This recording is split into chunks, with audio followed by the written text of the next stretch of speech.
பண்டிகை காலங்களில் கொண்டாட சிறந்த இடம் வீடா, திரையரங்கமா அல்லது சுற்றுலா தலமா என்று மக்கள் குரல் பகுதியில் எழுப்பப்பட்ட கேள்விகளுக்கு நாமக்கல் மாவட்டம் குமாரபாளையம் மக்கள் தெரிவித்த கருத்துக்களை பார்க்கலாம். என்னை பொறுத்த வரைக்கும் வீட்டில் வந்து குழந்தைங்களோட வந்து கொண்டாடுறது சிறப்பு.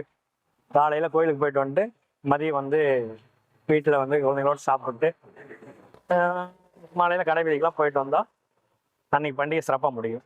பண்டிகையை முதல்ல ஃபேமிலியோட வீட்டில் கொண்டாடணும்.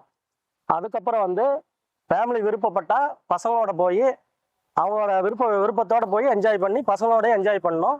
தேட்டருக்கும் போகணும். அப்புறம் இன்னும் என்ஜாய் பண்ணணும் அப்படின்னா மன நிறைவு ஆகணும் அப்படின்னா கோயில் குளத்துக்கு போயிட்டு வரணும். தியேட்டர்லேருந்து பண்ணுறத விட வீட்டில் இருக்கிறது கொஞ்சம் கரெக்டு. ஏன்னா அங்கே செலவு அதிகம். போகிறதுக்கு 250 ஒரு டிக்கெட்டு. அந்த ஒரு கிலோ கறி, கோழிக்கறி எடுத்து சிக்கன் எடுத்து எல்லாம் சாப்பிட்டுக்கலாம்ல.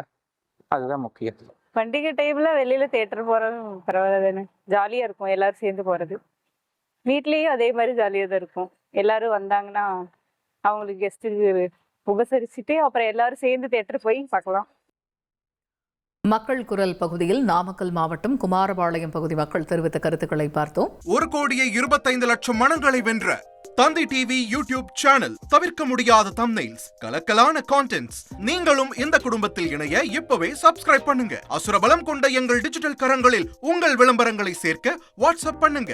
8939883838. Email advtthanditv@dttv.in.